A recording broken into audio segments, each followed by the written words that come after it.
Welcome back to FHIR in 5. Today we're going to have a look at the letter O, and for O I've decided to pick Operation Outcome. You'll see Operation Outcome resources when we perform certain types of operations within FHIR, but also in response to certain queries that we might make. So if there's a problem, if there's an error message that wants to be communicated by a FHIR server, it'll end up being an Operation Outcome. So it's really important that we understand what they're all about and what they look like. Okay, so Operation Outcome, have a look at the URL at the top there to get some more information about Operation Outcome and what actually is contained within that particular response that we'll get back. But basically it's for information about errors, warnings, and sometimes informational messages depending on how we receive this particular Operation Outcome resource.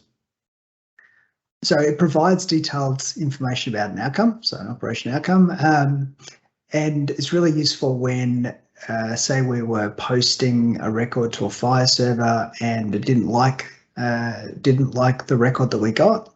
So we might get a 422 status code, unprocessable, and then we'll get an operation outcome that hopefully tells us more information about why that was unprocessable. Was there a problem with the payload? Does that record already exist? Something to give us a hint around what the problem is. So we'll get one of these when an operation that we want to do or a REST call that we make fails, which is good. We can find out some more detail about what's happened. If we were to do a validation operation on a particular resource, so we provide a payload and we're saying to the FHIR server, can you please validate this payload, it will give us all of the error messages, warning messages, even informational messages around that particular error. We can also get it from a message response. So when we talked about M for messaging, we talked how we'll send a request in, and then the FHIR server, if it understands messages, will send back our message response, and operation outcome can be a part of that, so it will tell us what happened with that particular message.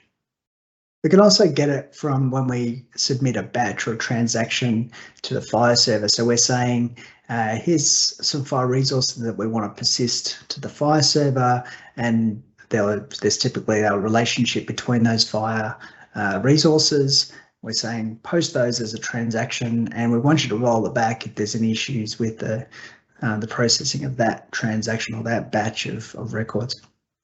And so when the FHIR server interacts with that and responds back, it can respond back with an operation outcome of whether it was successful or not. If there was a problem with the record, it can tell you exactly what's going on in that operation outcome.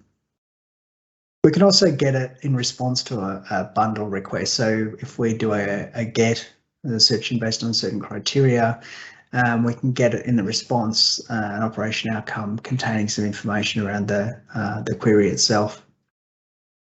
So just to give you an example of what an operation outcome would look like. So say if I did a search for patient, I wanted to find where the name is exactly Smith.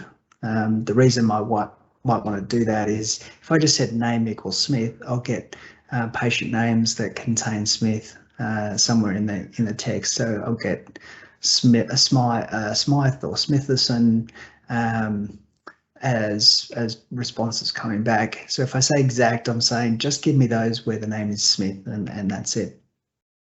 If that particular field wasn't, that modifier of exact wasn't supported on my FHIR server, I will get a status coming back from the FHIR server telling me that it's an invalid request. But the important part is that the FHIR server will give me an operation outcome that allows me to investigate further. So it's telling me the fact that name exact isn't supported by this particular FHIR server implementation, which is great because now I can change my code to correctly query that particular FHIR server in something that it can understand. In this video, we looked at operation outcome.